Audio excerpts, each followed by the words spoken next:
ధర్మవరం మాజీ MLA YSR Congress party senior నేత కేతిరెడ్డి వెంకటరామరెడ్డి గారు ప్రస్తుతం మనకు అందుబాటులో ఉన్నారు. ఎలా ఉన్నారు? ఫైన్ అండి Ashok garu, how are you? అంటే ఓటమి భారం నుంచి బయటకు వచ్చారా? అయిపోయిందంటే అది భారము. ఇట్స్ బీన్ నియర్లీ 1 year కదా. బయటకు వచ్చినట్టు కాదు కానీ ఇట్స్ ఎక్స్పెక్టేషన్స్. మనం చేసిన దానిలకు దీనిలకు ఒక 2 నెలలు 3 నెలలు చాలా గద్దలాగా దన్నుకుపోయినాడని ఒక బాధ తప్ప వేరేదేది లేదు. అంటే ఓడిపోయినప్పుడు కొంత నిర్వేదం, కొంత డిప్రెషన్ మీ మాటల్లో కనిపించింది కదా. అంటే మీ బేబీ గిడ్డం అంతా అట్లా వెచ్చితే ఆ నిర్వేదంలో ఉన్నాడేమో అనుకుంటారు. అట్లేం లేదు. Really I felt very bad. అంటే నేను 9లో ఎమ్మెల్యే అయినాను, 14లో ఓడిపోయినాను, 19లో గెలిచాను, 24 4 ఎలక్షన్స్ నేను చేశాను. సో 14లో నాకు అంతగా అనిపించలేదు. సో యాజ్ ఐ సెడ్ ఒక 2 నెలల్లో అసలు అతని మొహం ఎవరో తెలియదు, ఆ సింబల్కి మా ధర్మవరంలో ఏమో తెలియదు. కానీ అలా వచ్చి అలా అయిపోయినాడు ఎమ్మెల్యే. సో మనము ఇంతగా రెగ్యులర్గా ఉండి జనం యొక్క సాధక బాధలు చూసి అన్నీ చేసినా కానీ ఉపయోగం లేకపోయింది అనేది ఒక ఇంత బాధ. And end of the day everywhere opportunity. ఈ ప్రభుత్వం నుంచి ఆ ప్రభుత్వంలో కొత్తవి ఏమన్నా వస్తాయని, ఇక్కడ నుంచి కొత్తగా వస్తాయి. అంటే బేసిక్గా ఆశాజీవి, అవకాశవాది మనిషి. సో దాంట్లో నిదానంగా దాని నుంచి బయటపడడం ఇట్స్ ప్రాక్టికల్గా అనుకున్నారు. కానీ ఎప్పుడు నేను అంత బాధపడలేదు. అన్ని ఓటమిలు జరిగినా కానీ ఎప్పుడు బాధపడలేదు. దిస్ టైమ్ ఐ రియల్లీ బాధపడ్డ బాట వాస్తవమే. అంటే 175 స్థానాల్లో ఎంతమంది వైఎస్ఆర్ కాంగ్రెస్ పార్టీ అభ్యర్థులు ఓడిపోయినా కూడా ధర్మవరంలో కేతిరెడ్డి వెంకటరామరెడ్డి ఓడిపోతాడు అని మీ పార్టీ వాళ్ళు కాదు, మీకు అపోనెంట్గా ఉన్న టీడీపీ నుంచి కానీ బీజేపీ నుంచి జనసేన నుంచి కూడా ఎవరు అనుకోలే. ఆ సీట్ని మీ ఖాతాలో వేశారు. అదే ఎట్లుందంటే మామూలుగా మనం ఇక్కడ కాకపోయినా మిగతా ఈ తెలుగు రాష్ట్రాల్లో సరే అతను ఓడిపోయి ఉండకూడదు అని కొద్దిగా అనుకున్నారంటే అది చాలే అనుకుంటున్నా ఇప్పటికైతే. సో అలా జరిగిండకూడదు. కానీ ఇట్స్ 2400-600 ఓట్స్తోనే నేను ఓడిపోవడము. ఆ రోజంతా ఎందుకు పుష్ చేయలేకపోయినాము అనేది కూడా అనిపిస్తుంది కొన్నిసార్లు. 2000 ఓట్లు ఎక్కడైనా తెచ్చుకోండొచ్చు కదా అని. సో ఆ గాలి ఆ విధంగా ఉంది. 11 మాత్రమే ఈ రాష్ట్రంలో వచ్చాయి. అండ్ 94 తర్వాత, అంటే ఇప్పుడు ఎన్టీ రామారావు గారు ఉన్నప్పుడు కాంగ్రెస్కి 26 సీట్లు వచ్చిన తర్వాత ఇఫ్ లుక్ ఇంటూ కడపలో కూడా 2 సీట్లు రావడం ఏంటి. సో ఈ గాలి ఎప్పుడూ లేదు. సో అది మిషన్ ప్రాబ్లమా, ప్రజల యొక్క మనోభావాలు ఆ విధంగా అంతగా హర్ట్ అయ్యి మారినారా, ఇవన్నీ కూడా మనం అధ్యయనం చేసుకోవాలా, ఎగ్జామిన్ చేసుకోవాల్సిన అవసరం. అంటే ఓటమి తర్వాత మీరు కొన్ని ఫేస్బుక్ లైవ్లో కొన్ని కామెంట్స్ చేశారు. పార్టీ మీద కొన్ని తప్పుల్ని లేవనెత్తే ప్రయత్నం కూడా చేశారు. ఓటమికి కారణాలు మన వైపు నుంచి ఏం తప్పులు ఉన్నాయనేది, అధినేత తీసుకుంటున్న నిర్ణయాలు, కింది స్థాయి వాళ్ళని పట్టించుకోకపోవటం, ఇలాంటి ఈక్వేషన్స్ గురించి ప్రస్తావించారు. ఎందుకు అట్లా? అంటే నాకు నా opinions, I always feel phone ఉంటే నేను ఒక టీవీకి ఒక పత్రికకి యజమాని ఉన్నట్టు. సరే ఇప్పుడు సోషల్ మీడియా నెట్వర్క్ అనేది కొత్త తరహా ఒక సైబర్ క్రైమ్గా తయారైపోయింది. దాంట్లో ఇష్టానుసారం తిట్టేది కానీ. సో నా ఒపీనియన్స్ నాకు చెప్పే అలవాటు ఉంది. దానిలో భాగంగానే నా ఒపీనియన్స్ కూడా నేను ఎక్స్ప్రెస్ చేయడం జరిగింది. అంటే నేను అధికారంలో ఉన్నా లేకపోయినా కానీ ప్రతి అంశం మీద నేను నా ఒపీనియన్ అయితే నా మనసుకు ఏది అనిపిస్తే అక్రాస్ ద పార్టీ లైన్స్ చెప్తుంటాను. So couple of things, most of the things మనము ఏ విధంగా టీడీపీని, జనసేనను మనం చేసిన చిన్న మిస్టేక్స్ వల్ల వాళ్ళు ఏకం కావాల్సింది. మేబీ వాళ్ళకు ఉండొచ్చు, భావజాలం ఉండొచ్చు, కలిసిపోదాంలే ఎలక్షన్లు కానీ మన పేరు చెప్పి కలిసిన సందర్భాలు కనపడ్డాయి. అండ్ కొన్ని సందర్భాల్లో జనసేన టీడీపీ కలిసిన సందర్భాలు మనకి ఏ విధంగా నెగిటివ్ చేసే సినీ ఇండస్ట్రీ, అంటే ఇన్ఫ్లుయెన్సర్సే అనే వాళ్ళను మనం నెగ్లెక్ట్ చేసిన మాట వాస్తవం. మనం ఏమనుకున్నాం, దోస్ ఆర్ ఇన్ఫ్లుయెన్స్ అంటే గవర్నమెంట్ ఎంప్లాయీస్, టీచర్స్, ఇప్పుడు సినిమా ఇండస్ట్రీ సెలబ్రిటీస్ అనే, ఎందుకంటే వాళ్ళు ఏదో చెప్తే కొంతమంది ఇన్ఫ్లుయెన్స్ అవుతారు అని చెప్పేసి. ఆ విధంగా ఆ గ్రామంలో ఉన్న కార్యకర్త కావచ్చు, లీడర్లు కావచ్చు, వీళ్ళంతా ఇన్ఫ్లుయెన్సర్స్. ఆ గ్రామంని లేదంటే 10 ఓట్లు ప్రభావితం చేయగలుగుతారు. కానీ జగన్మోహన్ రెడ్డి గారు ఒకటే, మేబీ ఆయన నమ్మినేది మన జనంకి మేలు చేస్తున్నాం, జనం మనకు ఆ విధంగా కృతజ్ఞతతో ఉంటారు అని అనుకున్నాడేమో. కానీ బేసిక్గా నేను ఇంతకుముందు అన్నట్టుగా మనిషి అనేవాడు, నేను కావచ్చు, నువ్వు కావచ్చు, ఎవరు కానీ, ఆశ, అవకాశవాదం ఏ విధంగా మనల్ని ముందుకు తీసుకొని పోతుంటారు, ఏ విధంగా మనకు లబ్ధి చేకూరుస్తుంటుంది అనేది చూడాలి. అండ్ మేబీ కల్కి వస్తున్నాడేమో, కలియుగం కదా, ఇంకా ఆ నమ్మకాలు ఇవన్నీ చాలా దిగజారిపోయిన పరిస్థితి అనమాట. సో ప్రజల్ని మనం అంత ఎక్స్పెక్ట్ చేసుకోవడం వల్లనే ఇంత ఇది జరిగింది. అదర్వైజ్ ట్రెడిషనల్ పాలిటిక్స్ చేసింటే, సాంప్రదాయమైన పద్ధమైన రాజకీయాలు, లీడర్ ద్వారా లీడర్కి 10 మంది వాని ఇంటి దగ్గర నిలబడడం, పని చేసుకోవడం, వాడు ఇప్పుడు తెలుగుదేశం చేస్తున్నట్టుగా అతను చుట్టూ తిరగడం. ఇప్పుడు నేనే ఉన్నాను, ఒక ఎమ్మెల్యే అనే వ్యక్తి ఇంటింటికి పోయి ఏమ్మా నీ సమస్య అని అడుగుతున్న ఎమ్మెల్యేలు ఎక్కడో. నేను వెళ్ళిన సందర్భంలో కూడా ఆ సమస్య ఉన్నవాడో లేనివాడో అవన్నీ ఏం లే, ఎక్కడో ఉంటాడు, ఏదో వచ్చినాడు ఎమ్మెల్యే తిరుగుతున్నాడు, ఏదో పని లేకుండా తిరుగుతున్నాడు అని ఒక భావజాలంతో ఉన్నాడు. ఏం పేరు పెట్టినారమ్మా? సనా. నువ్వేం చదువుతున్నావు? ఎప్పుడైపోయింది? 2 years. మరేమేం జాబ్ చూసుకోలేదా? నీ కూతురేనా అదే? అరే మనమే కదా వీళ్ళ ఆఫీసుల చుట్టూ మనము ఎన్నిసార్లు తిరిగినా కనపడకుండా ఉన్నాడు. ఇప్పుడు మా దాంట్లో ఉన్నాడు సత్య, ఎప్పుడో నెలకు 2 సార్లు 3 సార్లు వస్తాడు. అతను ఎవరికి కనపడ్డు పెట్టాడు, 2 రోజులు ఆడావిడి చేసి వెళ్ళిపోతాడు. సో మనం అందుకు విరుద్ధంగా పోయినా కానీ ప్రజల్ని మనల్ని ఏమి యాక్సెప్ట్ చేసిన సందర్భం ఏం లేదు కదా. సో ఆ ట్రెడిషనల్ సాంప్రదాయమైన రాజకీయాలే బెటర్ అని నేను అనుకుంటాను. అంటే జగన్మోహన్ రెడ్డి గారు అప్పట్లో ఇంట్రడ్యూస్ చేసిన గడప గడపకు వైఎస్ఆర్ కాంగ్రెస్ పార్టీ, మీరు అంతకు ముందు నుంచే మీరు నియోజకవర్గం చేసేవాళ్ళు. నా దానికి సంబంధం లేదు. గడప గడపకు ఆ ఇంటికి జరిగిన లబ్ధిని చెప్పుకుంటూ వాళ్ళకి ఏమన్నా ఇష్యూస్ ఉన్నాయనే దాని మీద పోతాంటే, ఓకే నాది జనరల్, నాది ఓన్లీ వెల్ఫేర్ డెవలప్మెంట్ అనేది కాకుండా ఏ చిన్న ఇష్యూస్ ఉన్నా కానీ నేను చాలా ఆస్పెక్ట్స్ని తీసుకునేవాడిని. ఎడ్యుకేషన్ మీద తీసుకునేవాడిని. ఎక్కడైనా కానీ పిల్లలు చదువుకోకుండా మానేసినా కానీ చాలా సందర్భాల్లో వాళ్ళని మందలించి తల్లిదండ్రుల్ని, ఎవరైనా పనికి పోతున్నా కానీ అలా చాలా ఆస్పెక్ట్స్లలో వాళ్ళ హెల్త్కి సరిగ్గా లేకపోయినా, పిల్లలకు చదువు లేకున్నా వాళ్ళకి డబ్బులు ఇచ్చి ఆదుకోవడం, అది నాకు ఒక హ్యాబిట్ లాగా ఉండిపోయింది, నాలో ఉండిపోయింది అనమాట, జనం దగ్గరికి వెళ్ళిపోవడం. ఏం చదువుతాను? ఏ క్లాస్? షూరా ఖచ్చితంగా పోతున్నావా? ఏమో నాకేం డౌట్. పోడు కదా ఇటు, పోడు కదా మేమ్మ నాయనేడి? ఎప్పుడు పోయినా స్కూల్లోకి చెప్పు. నాకు తెలుసు నీ హెయిర్ స్టైలు, నీ కథ కామెంట్ చూసి నీకు అర్థమవుతుంది స్కూల్కి నువ్వు పోవటం లేదని. మేమ్మ నాయనేడి? ఎప్పుడు మానేసినావు? ఇది వాళ్ళ నువ్వేనా? ఎందుకు మానిపించిన పిల్లని? నేనేమో మానిపిల్లేదు సార్, నేను పోమని చెప్పినా సార్. నేనైతే చెప్పినా ఏమన్నారంటే నేను పాను ఆడ చేపలు పోయేది, ఎడమరీలు కాడ కూర్చుండేది, బుక్కలు ఏడంటే ఆడ పెట్టేది, అట్లా చేస్తుంటే నీకు మేకల కాడికి గీతని చెప్పి మానేసుకున్నా సార్. అంతే, అదే గతిలే. నువ్వు నీకు చదువులే ఏం లేదు సార్. నీ చెప్పినా సార్, నన్నే దండిస్తుంటే పోనేనా వద్దునేనా నీకు. ఎప్పుడు మానేసినాడు? ఇప్పుడు సంవత్సరం ఏంది సార్ మానేసి. ఏ క్లాస్లో మానేసినావురా? ఇదే బాగుంది మేకలకి. చెప్తే మీ నాయనకు అబ్బలేదనే కదా నీకు చదివించాలనేది. నువ్వు పోకపోతే ఈసారి పోలీస్ స్టేషన్ లేదు కొడతాను నేను చెప్తాను. అంటే ఇంత ఘోరమైన ఓటమికి మీ పార్టీ వైపు నుంచి తప్పులు ఉన్నాయని ఒప్పుకుంటున్నారు ఇప్పటికీ? డెఫినెట్గా ఇంతకుముందు చెప్పిన విధంగానే పార్టీల అనేది ఇప్పుడు లైఫ్ ఈజ్ కంప్లీట్లీ కరెక్షన్స్ అండి. ఎప్పటికప్పుడు మనం సరి చేసుకుంటూ పోతూ ఉండాలి. సో అధికారంలోకి ఉన్నప్పుడు ఎప్పుడైనా కానీ ఇంత మ్యాండేట్ ఇచ్చిన తర్వాత, 151 సీట్లు వచ్చిన తర్వాత ప్రజల యొక్క ఎక్స్పెక్టేషన్స్ చాలా ఎక్కువగా ఉంటాయి. ఆ ఎక్స్పెక్టేషన్స్లో మనం చెప్పిన హామీని నెరవేర్చాలి అనే దాని మీద ఎక్కువగా పోయినట్టున్నాం. అంటే జగన్మోహన్ రెడ్డి గారు ఎప్పుడు అనేవాళ్ళు, మేము చెప్పిన మేనిఫెస్టోని బైబిల్ లేకుంటే ఖురాను, భగవద్గీతగా ఒక ప్రమాణంగా తీసుకొని ఆఫీసర్స్లలో, క్యాబినెట్కి వెళ్ళే అక్కడ అన్ని చోట్ల ఇదే మేనిఫెస్టోనే పెట్టాం. సో దాన్ని చంద్రబాబు నాయుడు ఇంకో విధంగా చూపించాడు, నేను అంతకు మించి ఎక్కువ చేస్తాను, సంపద సృష్టిస్తాను, డెవలప్ చేస్తాను అని. ఇంకొక కోణంలో ఇతను ఏందో చెప్తున్నాడు కదా ఇతను అన్నాయి. అంటే బేసిక్గా దీంట్లో మనము చంద్రబాబును తప్పు పట్టడానికే లేదు. ఎందుకంటే ఇది 4th టైం అవుతున్నాడు అతను. 4th టైం అవుతున్నాడు. సో ప్రతిసారి అబద్ధమే చెప్తున్నాడు, కానీ నమ్మే విధంగా చెప్తున్నాడు. ప్రజలు నమ్ముతున్నారు దానికి.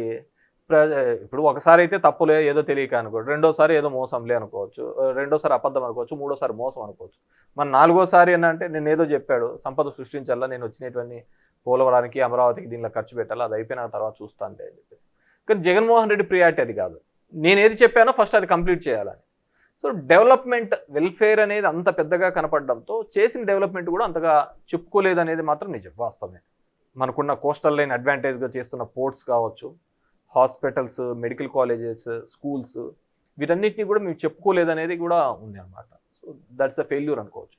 చేసింది చెప్పుకోలేకపోవడం కూడా తప్పే అనిపించుకో. జగన్మోహన్ రెడ్డి గారు ఉన్నప్పుడు వేల కోట్ల రూపాయలు జనాలకి ఫ్రీబీస్ రూపంలో, అంటే ఉచిత పథకాల రూపంలో ఇచ్చిన మాట నిజం. ప్రతి నెల బటన్ నొక్కేవాళ్ళు, ఏదో ఒక స్కీమ్ కింద అకౌంట్లో డబ్బులు వేస్తూ ఉండేవారు. అయితే దాని మీద పెట్టిన దృష్టి, మీరు అన్నట్టుగా మేనిఫెస్టోలో హామీలు ఇచ్చాను కాబట్టి నెరవేర్చాలి నేను, అదే నాకు బైబిల్, అదే ఖురాన్, అదే భగవద్గీత అని చెప్పి ఆ పథకాల అమలు మీద పెట్టిన దృష్టి డెవలప్మెంట్ మీద వదిలేశారు అని కదా ప్రధానమైన ఆరోపణ. డెవలప్మెంట్ మీద పెట్టలేదు అంటే బ్యాలెన్స్ చేసుకుంటూ వెళ్ళాలి కదా పరిపాలన. బ్యాలెన్స్ చేసుకోలేదు లేదు అనేది ఆరోపణ. కానీ నేను ఆరోపణ తీవ్రంగా ఖండిస్తున్నాను. అది తప్పు అని. వెల్ఫేర్కు అయినంత పబ్లిసిటీ డెవలప్మెంట్కు కాలేదు అని. It's a publicity marketing. ఇప్పటికీ చంద్రబాబు నాయుడు నేనే ఎయిర్పోర్ట్ కట్టానంట, నేనే రింగ్ రోడ్ అంట, నేనే హైటెక్ సిటీ కట్టాడు, అతను ఒక బ్రాండ్ లాగా చేసుకోగలరు. అదేవిధంగా జగన్మోహన్ రెడ్డికి వెల్ఫేర్ అనేది ఒక బ్రాండ్గా కనపడింది తప్ప ఆయన చేస్తున్న డెవలప్మెంట్ అనేది బ్రాండింగ్గా లేకుంటే డెవలప్మెంట్ మేము చేసినామనేది చెప్పుకోలేకపోవడంలో ఫెయిల్యూర్ అయినారో అనుకుంటున్నాను నేను. అదే ఇప్పుడు నేను సపోజ్ చెప్తున్నాను, నా ధర్మవరం కాన్స్టిట్యున్సీలో యాజ్ ఎమ్మెల్యే కానీ నేను 3,000 కోట్ల రూపాయలు 5,000 కోట్ల రూపాయలు డెవలప్మెంట్ చేశాను. అది ఎంతమందికి తెలుసు చెప్పండి? నేను ఇప్పుడు 4 లైన్ హైవేస్ తీసుకొని వచ్చాను, అదాని ప్రాజెక్ట్ తీసుకొని వచ్చాను, స్టేట్ గవర్నమెంట్ ఒక రిజర్వాయర్ కట్టిస్తున్నాము, ఈ విధంగా డెవలప్మెంట్ అనేది చేసినాం. కానీ జగన్మోహన్ రెడ్డి గారు అది చెప్పుకోవడంలో, మా పార్టీ చెప్పుకోవడంలో దాంట్లో ఈ వెల్ఫేర్ ఎక్కువగా ప్రొజెక్ట్ అయితే వచ్చింది. ఎందుకంటే జనానికి అంతవరకు కూడా అంత వెల్ఫేర్ చూడలేరు. కాబట్టి ఆ లక్షల్లో పడే అకౌంట్లు పేదవానికి ఏ కరప్షన్ లేకుండా పడేదే హైలైట్ అయిందే తప్ప మేము కట్టించిన ఇంతకుముందు చెప్పినట్టు మెడికల్ కాలేజెస్ ఇన్వెస్ట్మెంట్ అంటే నాకు అర్థమే కావడం లేదు. ఇన్వెస్ట్మెంట్ అంటే భావితరాలకు ఇప్పుడు కట్టించే 4 పెద్ద బిల్డింగ్లు లేకుంటే అద్దాల బిల్డింగ్లు కాదు కదా, భావితరాలకు. ఇప్పుడు చంద్రబాబు నాయుడు 2047లో నేను ఇదని ఒక ప్రొజెక్షన్ ఇచ్చాడు. ఏంటి ఆ ప్రొజెక్షన్స్? భావితరాలకు ఒక మంచి చదువు ఇప్పించి ఆ చదువు ఒక పేదవాడికి ఎటువంటి ఆర్థిక ఇబ్బందులు లేకుండా ఇవ్వడం అనేది బిగ్ ఇన్వెస్ట్మెంట్. ఎందుకంటే అతని మీద మనం ఆ చదువు మీద ఇన్వెస్ట్ చేస్తే అతను ఇంజనీరింగో డాక్టరో ఇంకోటో అయిపోయి మళ్ళీ దేశానికి ఉపయోగపడే పరిస్థితి వస్తాడు. మనం అలాంటివన్నీ కూడా చేయడం లేదు. మీరన్న ఫ్రీబీస్ అనేది తప్పండి. పిల్లలకు అమ్మఒడి వేయడం ద్వారా చాలా మటుకు డ్రాప్అవుట్స్ తగ్గినాయి. అది ఎంతమందికి తెలుసు? అదేవిధంగా మెడికల్ కాలేజీలు కట్టించడం వల్ల ఈరోజు తెలుగుదేశం గవర్నమెంట్ మెడికల్ కాలేజ్ మాకు వద్దని ఏదో లెటర్ రాసినారు అని కూడా చెప్తున్నారు. ఇట్స్ అంతకంటే ఫూలిష్నెస్ ఎందుకు ఉంటుంది? ఎందుకు కేవలం ఆ పార్టీకి సంబంధించిన వాళ్ళకు చాలా medical colleges, private medical colleges, government medical colleges ప్యారలల్గా అన్ని 17 డెవలప్ అయితే, ఇండిపెండెన్స్ నుంచి అంతా ఉండేది 11, 12 ఉంటే ఇప్పుడే 17 మెడికల్ కాలేజ్ డెవలప్ అయితే ఇది వ్యాపారంగా నడుపుతున్న వాళ్ళందరికీ నష్టమే కదా. ఇది కానీ జగన్మోహన్ రెడ్డి అట్లా చాలా మందికి కూడా ఇబ్బందికరమైన పరిస్థితి తీసుకొని వచ్చాడు. ఒకటి మెడికల్ కాలేజీలు కట్టడం, స్కూల్స్ అనే దానిలో ఎవరైనా సిబిఎస్ఈ కానీ ఐబీ కానీ ఒక గవర్నమెంట్ స్కూల్స్లోకి తీసుకొని వస్తారని ఆలోచిస్తాడు. మా యొక్క ఆలోచించినాడు ఆ పేదవాళ్లకు ఏ ఇబ్బంది ఉండకూడదు, బాగా చదువుకోవాలని ఆలోచన. ఇవన్నీ మనం ఏమనుకున్నామంటే ఎండ్ ఆఫ్ ది డే వాళ్ళు ఫ్రూట్స్ తింటున్నారు కదా, ఆ ఫ్రూట్స్ తింటున్నప్పుడు అతనే ఓటర్గా కన్వర్ట్ అవుతాడని మనం అనుకున్నాం. కానీ ఫ్రూట్స్ పెట్టకపోయినా నేను ఏదో చేశాను, నేను నా వల్లనే ఈ ప్రపంచం బతుకుతోంది అనేది ఒక చంద్రబాబు నాయుడు ఆ మీడియానే చేయగలిగింది, ఇతను చేయలేకపోయినాడు. అంతకంటే వేరే డెవలప్మెంట్ జరగలేదు అనేది అవాస్తవం. ఈ రోజుకి కూడా ఒక్క సంవత్సరం అయితే అంటుంది, దగ్గర 8 నెలలు అవుతాను చంద్రబాబు నాయుడు ఏమీ చేయకపోయినా కానీ జగన్మోహన్ రెడ్డి చేసిన ఇండస్ట్రీస్ని దానిలోనే ఓపెన్లు చేసుకుంటూ చెప్పుకుంటున్నాడు కదా. చేస్తే డెఫినెట్గా చెప్పలేకపోయినాం. అంటే వైనాట్ 175 వైనాట్ కుప్పం అనేది మరీ ఓవర్ కాన్ఫిడెన్స్ కదా, అతిగా అనిపించలేదు అది? అంటే 151 ఇచ్చారు రికార్డు స్థాయిలో, దాన్ని కాపాడుకునే ప్రయత్నం చేయటం బాగానే ఉంటుంది. కానీ అది మీ అందరిలో కాన్ఫిడెన్స్ నింపే ప్రయత్నంలో వైనాట్ 175 అంటే ప్రతిపక్ష నాయకుడు అనేవాడే లేకుండా అంటే నేను ఒకటి చెప్పాను కదా, అంటే 75 సంవత్సరాల స్వతంత్ర భారతంలో ఎప్పుడూ కూడా మనం ఎన్నో సినిమాలలో చూసి ఉంటాం, కరప్షన్ లేనికుండా నేరుగా ఇన్ని లక్షల కోట్లు జనాలకు వాళ్ళ యొక్క ఫైనాన్షియల్గా స్ట్రెంథన్ కావడం కోసం ఒక మోడల్గా తీసుకొని వచ్చాడు. మేబీ ఈ మోడల్ సక్సెస్ అయ్యింటే దేశమంతా ఇదే మోడల్ చేసిందిరేమో. ఈ మోడల్ ఫెయిల్ అయింది కాబట్టి ఈరోజు ఈ మోడల్ గురించి మాట్లాడు. సో ఆ విధంగా ఆ పేదవాళ్లకు ఆ కుప్పంలో ఇన్ని లక్షల కోట్లు ఇచ్చినాం, ఇన్ని వేల కోట్లు ఇచ్చినాం, ఇక్కడ ఇన్ని కోట్లు ఇచ్చినాం, వాళ్ళని ఆర్థికంగా ముందుకు తీసుకొని వచ్చినాము. వాళ్ళని చదువు కానీ పిల్లల అంటే సింపుల్ థింగ్ 30 లక్షల మందికి ఇండ్లు ఇచ్చాడండి, ఇంటి పట్టాలు ఇచ్చినాడు. ఇటు ఒక దగ్గర 1,00,000 కోట్ల రూపాయల ఆస్తి జనరేట్ చేసినట్టు ఈ రాష్ట్ర వ్యాప్తంగా ఒక ఇండ్లు ఇచ్చినాడు, భూమి ఇచ్చినాడు, ఒక ఎకనామిక్ యాక్టివిటీ జరిగింది కదా. సో ఈ విధంగా ఆయన ఫీల్ అయినాడు. కానీ ఆయన ఆలోచించాల్సింది, ఏ రాజకీయ నాయకుడు ఆలోచించాల్సింది ఏంటంటే, నువ్వు 10 చెప్తే ఇంకోటి 20 చెప్తే ఆ 20 దిక్కే చూస్తారే తప్ప ఈ 10 ఇచ్చినామనే దాని మీద ఎవరే కానీ ఆలోచించరు, పెట్టరు.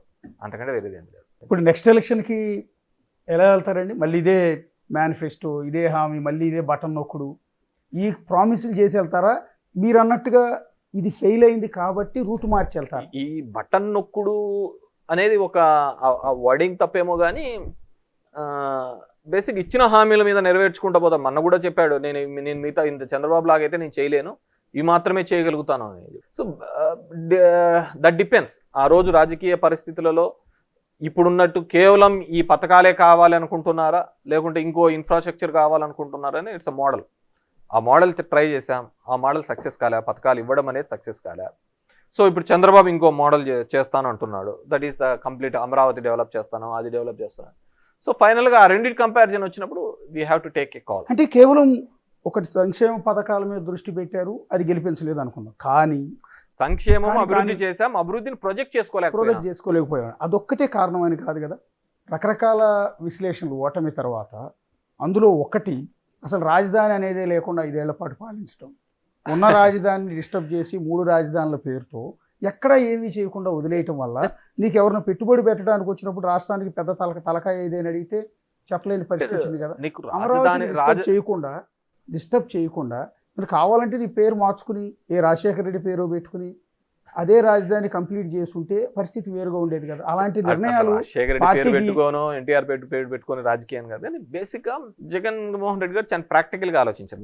మీరు కంటే కూడా ఒక ప్రాక్టికాలిటీ ఏమి ఆలోచించినాడు, ఇక్కడ 40,000 ఎకరాలు, దీనిలో ఒక 2 లక్షల కోట్లు 3 లక్షల కోట్లు నేను ఇన్వెస్ట్ చేసినా కానీ బిల్డింగ్లు రోడ్లు కట్టగలుగుతానేమో కానీ జనాన్ని తీసుకొని రావడానికి it takes 20 to 30 years span. I had a span of 5 years. So 5 years already మనకు ఆంధ్రప్రదేశ్ భౌగోళికంగా మనకున్న దానిలో ఉన్న ఏకైక కాస్మోపాలిటన్ సిటీ ఏదైనా ఉందంటే అది వైజాగ్. అక్కడ ఒక 1000 కోట్లు పెట్టడంతో సో అక్కడ కావాల్సిన ఇన్ఫ్రాస్ట్రక్చర్ ఏదైతే ఎగ్జిక్యూటివ్ బాడీకి కావాల్సిన ఇన్ఫ్రాస్ట్రక్చర్ అంతా తీసుకొని రావచ్చు. అదేవిధంగా ఐఏఎస్లు కావచ్చు, ఐపీఎస్లు కావచ్చు, ఇప్పుడు ఉద్యోగస్తులందరికీ కూడా అక్కడ ఒక ఇన్ఫ్రాస్ట్రక్చర్. ఈ రోజుకి కూడా అమరావతి అంటున్నారు, చంద్రబాబు టైంలో ఉన్న 5 ఏళ్ళలో అమరావతిలో ఇప్పటికీ ఉద్యోగస్తులు శుక్రవారం సాయంత్రం అయితేనే ట్రైన్ ఎక్కి హైదరాబాద్కి వస్తున్నారు, మండే పొద్దున్న తెల్లారైతేనే అక్కడికి వస్తున్న సందర్భమే కానీ ఎవరే కానీ అక్కడ ఉండే సందర్భం లేదు కదా. వెరీ వెరీ మినిమల్గా ఉంటున్నారు కదా. అదే వైజాగ్ లాంటి కాస్మోపాలిటీ ఆల్రెడీ ఇట్స్ బిల్డప్, ఆల్రెడీ కట్టిన ఊరు ఒకటి. నువ్వు బిల్డింగ్లు కట్టచ్చు కానీ జనాల్ని అక్కడికి తీసుకొని రాలేదు, వన్ ఇష్యూ. సో మొదటనే ఈ రాష్ట్రం అనేది కేవలము డీసెంట్రలైజ్ అయిపోయిన తర్వాత, ఒక ప్రాంతం డెవలప్ అయిన తర్వాత, ఉద్యమం తెలంగాణ ఉద్యమం జరిగిన తర్వాత ఇక్కడ రెవెన్యూ 60% 65% ఉందని తెలిసినా కానీ అంతా డెవలప్ అయిన తర్వాత మనల్ని ఇక్కడ నుంచి పొమ్మన్నారు. సో దానికి డిఫరెంట్గా కాదు ఆ ఉద్యమము అవన్నీ వెళ్ళిపోయిన తర్వాత, అక్కడ పోయిన తర్వాత మళ్ళీ మనం అనాథం అన్నాం, ఇదన్నాం, దానికి రాజధాని అంటున్నారు. కానీ మరి రెవెన్యూ ఎక్కడి నుంచి జనరేట్ చేయాలా? ఉన్న రెవెన్యూ అంతా అమరావతికి తీసుకొని వచ్చి అక్కడ ఏదో సంపద సృష్టిస్తానని చెప్పేసి అది ఎప్పటికైతుంది? విడిపోయినది ఆ విధంగా కాకూడదు కాబట్టి డీసెంట్రలైజ్ చేయాలి అని. రాజధాని లేకుండా ఏం లేదు, ఒకటి న్యాయంగా రాజధాని కర్నూలు అని చెప్పాము, అదేవిధంగా కాన్స్టిట్యూషనల్ యాక్టివిటీ ఏం లేదు కదా. ఇప్పుడు ఎగ్జిక్యూటివ్ క్యాపిటల్ వైజాగ్ అన్నప్పుడు సీఎం పోయి అక్కడ 1 వారం రోజులు కూడా కూర్చోలేదు 5 ఏళ్లలో. ఇప్పుడు అనౌన్స్మెంట్ చేశారు, అక్కడికి వెళ్ళి కూర్చుని లీగల్ హర్డల్స్ ఏ విధంగా ఉండే మాకు కంప్లీట్గా కోర్టే కదా. దేశ చరిత్రలో ఒక ఆర్డర్ ఇచ్చినాడని చెప్పేసి ఆ జడ్జి రిటైర్డ్ అయ్యో ట్రాన్స్ఫర్ అవుతున్నప్పుడు అమరావతి రైతులకు తనకి పూలు జల్లి స్వాగతం చెప్పి పంపించినారు కదా. అంటే బేసిక్ ఏం జరిగింది అక్కడ? కోర్టులో స్టేలు, గ్యాగ్ ఆర్డర్లు. మా జీవితం అంతా 2 సంవత్సరాలు కరోనాతో పోతే 3వ సంవత్సరం నుంచి పొద్దున్న లేచిన నుంచి వచ్చే బ్యాన్ రేట్ ఏందని చెప్పండి. కోర్టు మొటికాయలు అని చెప్పేసి తప్ప వేరే ఆర్డర్, వేరే పేపర్లో ఏదైనా బ్యాన్ రేట్ అని చూసామా? అన్ని మొటికాయలే కదా. మా తలకాయ బొప్పి కట్టిపోయింది వాళ్ళు వేసిన మొటికాయలకి, అంటే పేపర్లో వేసిన మొటికాయలకి. దాని తర్వాత ఏమైంది, లాస్ట్లో ఇంకొక అతను పెద్ద ఆయన దిగిపోయి రిటైర్డ్ అయిన తర్వాతనే పాలన సరిగింది అనుకోవచ్చు. అంతవరకు కోర్టులతోనే ఫైట్ చేసిన సందర్భం ఉంది, రోజు దీనిలతోనే. లాస్ట్ 1.5 yearకి వచ్చేకల్లా సంథింగ్స్ పవన్ కళ్యాణ్ లేకుంటే మేము తీసుకున్న డెసిషన్స్లో సినిమా రేట్ల టికెట్ల విషయాల్లో కావచ్చు, ఇట్లా ఒక్కొక్క సెక్షన్ ఆఫ్ ది పీపుల్ దూరం అవుతా మనం ఇన్ఫ్లుయెన్సర్స్ అందరినీ దూరం చేసుకునే పరిస్థితి. కేవలం ఒక అమరావతి కాదు, అమరావతి గురించి మీరు క్లారిటీ ఇచ్చారు. ఇంకొన్ని ఇష్యూస్ ఉన్నాయి మీకు, నెగిటివ్ అయిన ఇష్యూ. మరి వీటి మీద ఏమైనా పోస్ట్ మార్టం చేసుకున్నారా లేదు? ఒకటి, మీరు తీసుకొచ్చిన ఇసుక పాలసీ మీకు రివర్స్ అయింది. మీరు తీసుకొచ్చిన లిక్కర్ పాలసీ, అప్పటి వరకు నడుస్తున్న వైన్ షాపులని వదిలేసి మూసేసి ప్రభుత్వమే లిక్కర్ షాపులు నడిపి, తద్వారా వాడు తాగటానికి సరైన మందు కూడా లేకుండా, సరైన బ్రాండెడ్ మందు కూడా లేకుండా చేసి, సో తాగుబోతులతో సైతం మీ పార్టీకి రివర్స్ అయ్యారు. ఖచ్చితంగా ఇసుక లేక జేపీ. ఇప్పుడు మా సమస్య ఏమైందంటే, మేము చదువు చెప్పించిన స్కూళ్ళు, మేము కట్టిన బళ్ళు, మేము కట్టించిన హాస్పిటల్స్, స్కూల్స్, దీనికంటే ఏ తాగుబోతున్నాడో వాడు ఇన్ఫ్లుయెన్సర్ అయినాడు. అక్కడ తాగేవాడు ఇన్ఫ్లుయెన్సర్ అయినాడు, చదువుకొని స్కూల్ పోయినవాడు ఇన్ఫ్లుయెన్సర్ కాకపోయినాడు. సో డెఫినెట్గా అంటే ఐ స్ట్రాంగ్లీ బిలీవ్ ప్రభుత్వాలు వ్యాపారాలు చేయకూడదండి. నేను ఇంతకుముందు కూడా చెప్పాను. సో దానివల్ల నెగిటివ్ అయిన మాట వాస్తవమే. సరే, అది నెగిటివ్. మరి ఇప్పుడు వచ్చిన ప్రభుత్వం అది తీసేస్తామన్న ప్రభుత్వం ఇప్పుడేం చేస్తుంది? అదే ఖచ్చితంగా అక్కడ దోచుకుంటున్నారు కదా, ఇసుక వ్యాపారంగానే తయారైంది కదా, అదే పాలసీనే వచ్చింది కదా. లిక్కర్లో ఏం జరుగుతుంది? పర్మిట్ రూమ్స్ అన్నారు, మద్యం రేటు తగ్గిస్తామన్నాడే కానీ స్కూల్ ఫీజులు తగ్గిస్తామని ఎక్కడ చెప్పలేదు కదా. దానికే అలవాటు పన్నారు, అదే ఆనందంగా కనపడింది. ఏ పార్టీ అధికారంలో ఉన్నా కూడా సింపతి పాలిటిక్స్ నడుస్తూ ఉంటాయి. అవతల వాళ్ళకి సింపతి రానియకుండా చేయటం అనేది రాజకీయాల్లో ఒక వ్యూహం. కానీ మీరేం చేశారు? అదే తెలుగుదేశం పార్టీ హెడ్ ఆఫీస్ మీద 100 మందిని పంపి దాడులు చేయించారు. ఏ పార్టీ అధికారంలో ఉన్నా కూడా అపోజిషన్ పార్టీ మీద అలా చేయదు. తద్వారా అపోజిషన్ పార్టీకి సింపతి గెయిన్ అవుతుంది.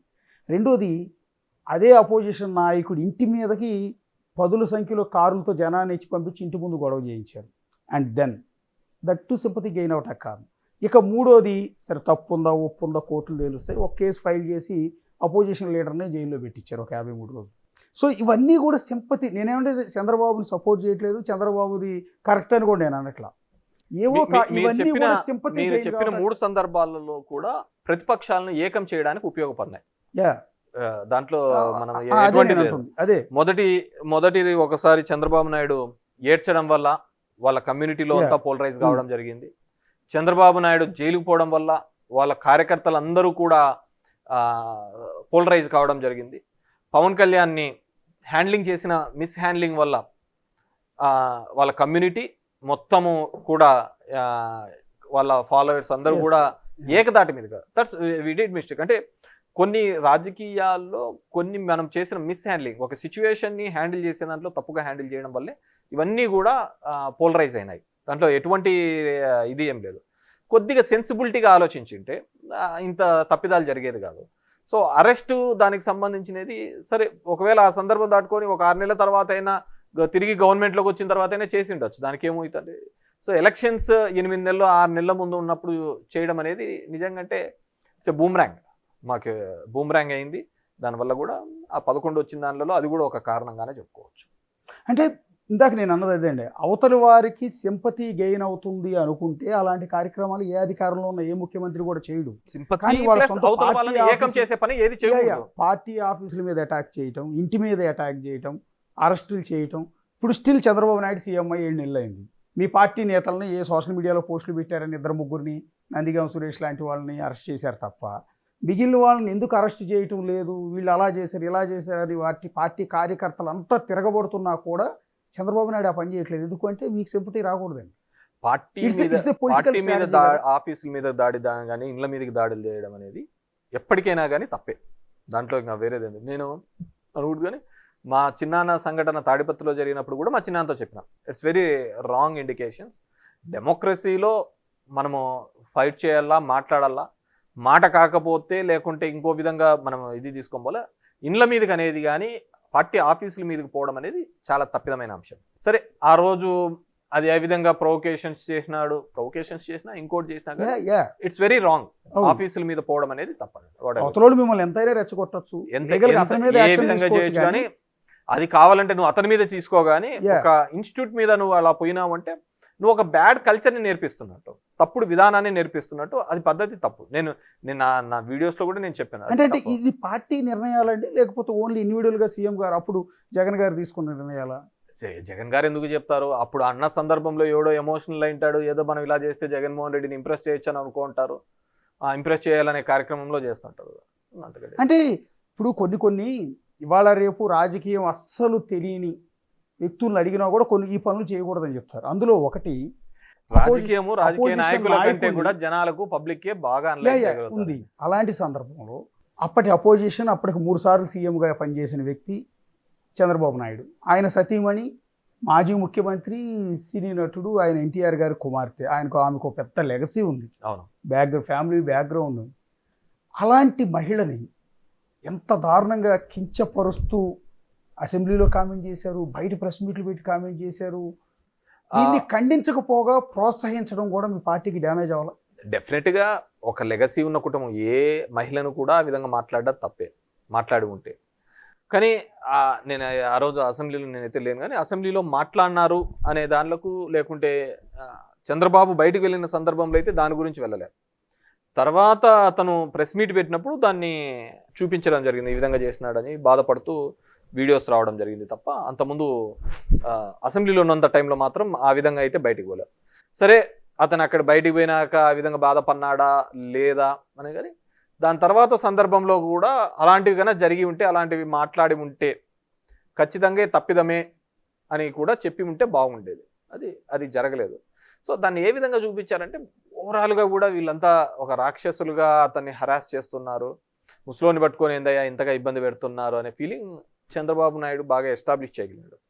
చంద్రబాబు నాయుడు కూడా చాలా తెలివిగా అసెంబ్లీలో కూడా ఎవరు ఉన్నప్పుడు అవతల వాళ్ళు ఎంతగా తిడుతున్నా, అగ్రెసివ్గా మాట్లాడుతున్నా కానీ ఆయన చాలా ఓపిక్గా ఉన్నాడు. ఎందుకంటే ఆయనకు తెలుసు నన్ను ఇదే అస్త్రం మీద నేను మళ్ళీ వెళ్ళగలుగుతాను ఎలక్షన్లకు అని చెప్పేసి, అంతే ఒక స్ట్రాటజీగా చూడే బాబుని ఎట్లా తిడుతున్నారు, చూడే బాబుని ఎట్లా తిడుతున్నాడు అనే ఒక స్ట్రాటజీగా చూపించాలనే ఒక ప్రయత్నం చేయాలని చేసినాడు. తెలుగు రాష్ట్రాల్లో ఒక బ్యాడ్ కల్చర్ వచ్చింది. మహిళ లేదు, ఎవరు లేదు, ఎవరికి పడితే వాళ్ళు ఇష్టానుసారం మాట్లాడడము, ఇష్టానుసారం మీమ్స్ చేయడము, పోస్ట్స్ పెట్టడము. అది ఎలా తయారైందంటే, సరే అవతలోడు చేస్తున్నాడు మనం చేస్తున్నాము అంటే అవతలోనికి పనికి మాలనోడని మనం పనికి మాలనోళ్ళం కాలేం కదా. సో అది దానికి ఎక్కడో చోట కట్ కావాలి, సిద్ధాంతపరంగా ఒక తీసుకోవాలి. ఇప్పుడు ఎట్లా తయారైందంటే సోషల్ మీడియా వచ్చిన తర్వాత ఎవరు మటుకు వాళ్ళు ఇష్టానుసారం పెట్టడము, దానికి ప్రమోట్ చేయడము, వివిధ గ్రూప్స్లలో వేయడము, క్యారెక్టర్ అసాసియేషన్. ఇంతకుముందు భౌతికంగా చంపేవాళ్ళు ఇప్పుడు క్యారెక్టర్తో చంపుతున్నారు. ఆ క్యారెక్టర్తో అంటే భౌతికంగా చచ్చినా పెద్ద ఏముండదు, కానీ క్యారెక్టర్ చచ్చిన తర్వాత మనం ఏం చేసేకి ఉండదు. సొంత పార్టీ ఎమ్మెల్యే రఘురామకృష్ణరాజు, సరే మీ పార్టీ మీద తిరుగుబాటు చేసి ఉండొచ్చు, అవతల పార్టీ వాళ్ళతో కలిసి ఉండొచ్చు, అలాంటి వ్యక్తిని అరెస్ట్ చేయించి కొట్టించడం అనేది ఇవన్నీ ఎలక్షన్స్ మీద తీవ్రమైన ప్రభావాన్ని చూపించిన అంశాలు కదా. అంటే రఘురామకృష్ణరాజు గారిని సరే ఇప్పుడు ఏదో అది ఇంకా ఎస్టాబ్లిష్ కాలేదు అతను కొట్టినారు అని చెప్పేసి, నాకు తెలిసి ఒక జ్యుడిషియల్ కస్టడీలోకి తీసుకున్న తర్వాత పోలీస్ రిమాండ్లోకి తీసుకోవాలనుకున్నప్పుడు ఒక ఎంపీ స్థాయి వ్యక్తిని నేను ఆ విధంగా కొట్టింటారైతే నేను ఒప్పుకోవటం లేదు. ఇప్పుడున్న స్థానంలో ఎవరైనా కానీ ఆ విధంగా చేసి ఉంటే, మామూలు సామాన్యమైన మీద కట్టినా కానీ ప్రైవేట్ కేసులో లాడ్జ్ చేస్తున్నారు. సో కానీ మేబీ దాన్ని ఎక్కువగా అతను ఎస్టాబ్లిష్ చేయగలిగినాడేమో నేను అనుకుంటున్నాను. కానీ ఒక ఎంపీగా ఉండి అతన్ని తీసుకొని వచ్చి ఆ విధమైన చిత్రహింసలు పెట్టింటారు అని అయితే నేను నమ్మటం లేదు. సో లెట్ ఇట్ బి, ఇప్పుడు జరుగుతోంది కదా ఇన్వెస్టిగేషన్. ఎందుకంటే ఒక సామాన్యుని కొట్టాలి, ఒకటి చెయ్యాలి అన్నా కానీ డెఫినెట్గా కోర్ట్స్లో మళ్ళీ ప్రైవేట్ కేసులు వేయడము, ఏదైనా ఉంటే ఇంజురీస్ చూపించడము, ఇవన్నీ కూడా జరుగుతాయి ఖచ్చితంగా. అటువంటి పోలీస్ అధికారుల మీద కూడా క్రిమినల్ కేసెస్ లాడ్జ్ చేసిన సందర్భం ఎన్నో ఉన్నాయి. సార్ అధికారంలో ఉన్నప్పుడు పార్టీ తరఫున ఎమ్మెల్యేలు, పార్టీ తరఫున ఉన్న నేతలు మాట్లాడే భాష అనేది చాలా కీలకం, అది టీడీపీ వాళ్ళైనా మీ పార్టీ వాళ్ళైనా. సో అది వైఎస్ఆర్ కాంగ్రెస్ పార్టీలో ఆ విపరీతమైన ఫ్రీడమ్ ఎక్కువైపోయిందేమో అనిపిస్తుంది కదా. ఇష్టం వచ్చినట్టు ఆ రోజు ఉన్న పవన్ కళ్యాణ్, చంద్రబాబును, పార్టీ లీడర్ని, మంత్రులుగా పనిచేస్తున్న వాళ్ళు కూడా బూతులు మాట్లాడటం, తిట్టడం, ఇదంతా జనాల్లోకి పార్టీ అంటే నెగిటివ్గా పోలేదా? దాన్ని కంట్రోల్ చేసే ప్రయత్నం ఎందుకు చేయలేదు అని?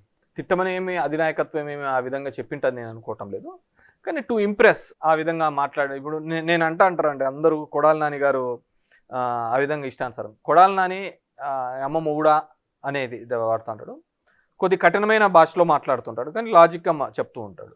కానీ మాట్లాడే భాషలో నువ్వు ఎంత యారగెంట్గా, ఎంత కఠినంగా మాట్లాడతాను, అవతలోడు మాట్లాడినా నువ్వు మాట్లాడడం కూడా తప్పే. సరే ఎవరో ఇంప్రెస్ అవుతారని చెప్పేసి వీళ్ళు కూడా మాట్లాడు, ఇవన్నీ డెఫినెట్గా ఇట్స్ ఎ కౌంట్ అండి. ఇప్పుడు మనం చేస్తున్న దానిలో యాంటీ ఇంకమెన్సీ అక్యుములేట్ అవుతా పోతున్న దానిలో ఇలాంటి ఒక్కోటి అవన్నిటినీ కూడా కలుపుతా పోతుంటాయి. అవతల వాడు మాట్లాడుతున్నప్పుడు కూడా ఓహో దీనివల్లనే చేసింటారు, దీనివల్లనే అయ్యి ఉంటుంది అని చెప్పేసి అనుకుంటున్నాను. ఇప్పుడు మీ పార్టీలో మీరు అధికారంలో ఉన్నప్పుడు జగన్ గారిని వీరుడు, సూర్యుడు అనుకోని వాళ్ళు, ఆయన దేవుడు అన్నవాళ్ళు కూడా వన్స్ ఓటమి పాలవగానే పార్టీ విడిచి వెళ్ళిపోతూ ఉన్నారు. ఎవరు మంత్రులుగా పనిచేసిన వాళ్ళు వెళ్ళిపోతున్నారు, బాలినేని శ్రీనివాసరెడ్డి, ఆళ్ళ నాని లాంటి వాళ్ళు డిప్యూటీ సీఎం చేశాడు ఆయన ఏకంగా. తర్వాత ఎమ్మెల్సీలు ఇచ్చారు, ఎంతమందినో కాదని, వాళ్ళు ఎంపీలు వెళ్ళిపోతూ ఉన్నారు. అంటే దాంట్లో వంట ఉన్నాయండి. జగన్మోహన్ రెడ్డి ఒక సోషల్ ఇంజనీరింగ్ కాన్సెప్ట్ తీసుకొని వచ్చి ఒక కొత్త రూపాన్ని తీసుకొని రావడం. ఇప్పుడు ఆర్ కృష్ణయ్య ఉన్నాడు, తెలంగాణ నుంచి తీసుకొని వచ్చి అక్కడ ఇచ్చినాడు. హీ విల్ రిప్రజెంట్ బీసీల తరఫున తప్పిదమే కదా, ఏం రిప్రజెంట్ చేసినాడు, చేయలేకపోయినాడు కదా. సో అట్లా వెళ్ళిన వాళ్ళకు దాంట్లో ఒకరిని అనేక లేదు, పెట్టేకి లేదు. సో నేనేమంటానంటే సిచ్యువేషన్ ఎప్పుడైతే నువ్వు టఫ్గా ఉంటుందో అప్పుడు ఎవడైతే నిలబడతాడో వాడు నాయకుడిగా ఎదుగుతాడు. ఆ సందర్భంలో నువ్వు తట్టుకోలేక చిన్న చిన్నవి నా ఇంటి మీదకి వచ్చినారు, నా ఆస్తులు కొట్టేస్తున్నా, నా భూములు తీసుకుంటున్నా, నా డబ్బులు పెడుతున్నా, నా మీద కేసులు పెడుతున్నారు అని పార్టీ మారుతా అంటే ఇంకా నువ్వు నీలో వ్యక్తిత్వం ఏముంటుంది? టఫర్ టైమ్స్లో when you stand for the party or when you stand for the leader, అప్పుడు నువ్వు ఒక నాయకుడిగా ఎదుగుతావు. అంటే ఈ సందర్భం వ్యాపారంలో కావచ్చు, ఏదైనా కాదు. సింపుల్ థింగ్ చెప్తాను, జగన్మోహన్ రెడ్డి గారు నాకు ఎందుకు అంత ఇష్టము, వైఎస్ఆర్ కాంగ్రెస్ పార్టీతో, నాకు వాళ్ళ కుటుంబంతో, మాకు థర్డ్ జనరేషన్ రాజారెడ్డి గారిని చూశాను, రాజశేఖర రెడ్డి గారిని చూశాను, జగన్మోహన్ రెడ్డి గారిని చూశాను. ఎందుకు అంటే ఎంతోమంది ముఖ్యమంత్రుల కొడుకులు వచ్చినా కానీ జగన్మోహన్ రెడ్డి అనే వ్యక్తి అక్రాస్ ద ఆల్ ఆర్డ్స్ నిలబడి, చంద్రబాబు నాయుడు లాంటి వ్యక్తికి అతని కుతంత్రాలకు నిలబడి, జైలుకు పోయి వచ్చినా కానీ, ఫైనాన్షియల్గా ఇబ్బంది పడినా కానీ నిలబడినాడు, గెటాన్ అయినాడు, ఒకసారి ముఖ్యమంత్రి అయినాడు, ఎవడు కాలేదు. సో ఇప్పటికి కూడా ఒక పాలసీలో రెండు భావజాలాల మీద పార్టీలు నడుస్తాయి. ఇప్పుడు భావజాలాలు ఎక్కడ ఉన్నాయి? లేవు కదా పార్టీలలో, అంతా డబ్బులకే పోతున్నారు తప్ప, అవకాశవాదం తప్ప భావజాలాలు. రెండు భావజాలు, చంద్రబాబు నాయుడుది ఒక వ్యక్తిత్వం పోతుంది, దానికి అగెనిస్ట్ వ్యక్తిత్వం అనేది జనంలో ఉంటుంది. కమ్యూనిస్టులు ఎట్లుంటారు, క్యాపిటలిస్టులు అలాగే ఉంటారు. సో ఇద్దరిది సరిపోయిన దాంట్లో దీనికి మద్దతు తెలిపే వాళ్ళు ఉంటారు, దీనికి తెలిపే. నేను చంద్రబాబు యొక్క ఆలోచన విధానాన్ని ఇతను వ్యతిరేకిస్తే జనానికి ఏదో మేలు చేయాలని వాళ్ళ నాన్న నుంచి, వాళ్ళ తాత నుంచి ఒక లెగసీని మా నాన్న పేరు నిలబెట్టాలనే కార్యక్రమంలో చేస్తున్నప్పుడు ఐ అప్రిషియేట్ హిమ్. ఎందుకంటే ఒక నాయకుడిగా ఒక చిన్న వయసులో నిలబడినాడు అక్రాస్ ద ఆల్ ఆర్డ్స్. ఎంతోమంది ఇబ్బంది పెట్టినారు, తొక్కలను చూసినారు, ఇది చేసినారు, కానీ నిలబడినాడు.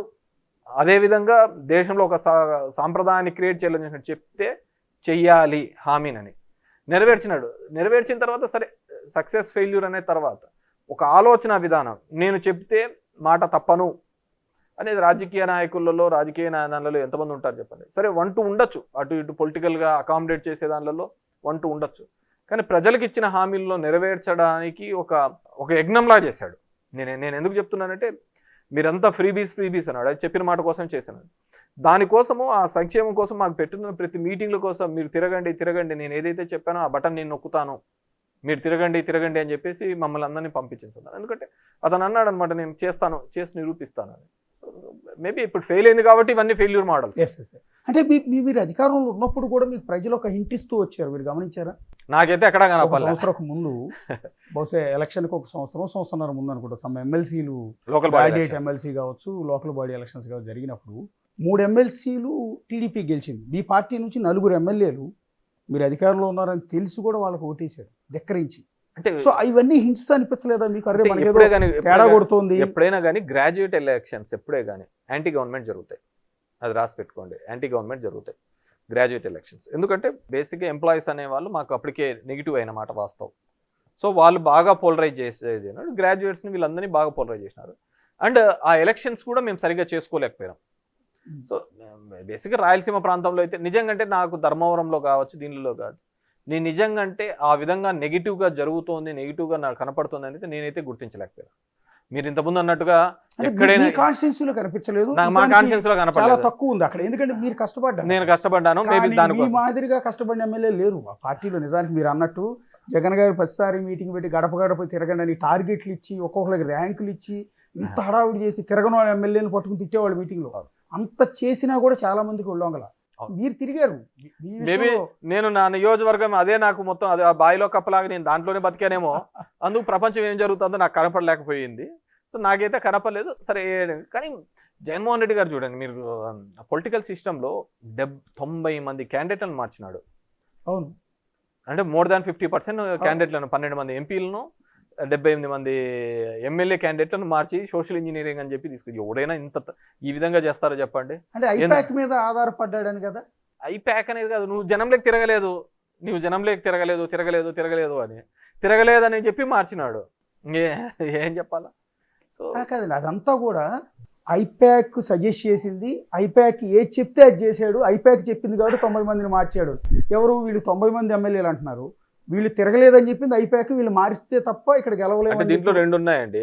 ఇక్కడ కేసీఆర్ ఎప్పుడైతే మార్చలేదు కాబట్టి ఓడిపోయినాడు అని వచ్చిందో, ఇక్కడ అందరూ ఏమంటారు, టీఆర్ఎస్ కన్నా క్యాండిడేట్లను మార్చింటే కన్నా గెలిచేదేమో అని చెప్పేసి. It's big question again. So ఈయన ఇక్కడికి వచ్చిన తర్వాత మార్చలేదు కాబట్టి మనము అది మా కష్టమైనా నష్టమైనా ఏదైనా కాబట్టి మార్చేద్దామని చెప్పేసి ఆ 78 మందిని, మీరు అనుకున్నట్టుగా ఆ 78 మందిని మార్చినాడు. ఆ 78 మంది చోట ప్రతి క్యాండిడేట్ కూడా 10 నుంచి 15,000 ఓట్లు ఖచ్చితంగా ఇన్ఫ్లుయెన్స్ చేస్తాడు కదా.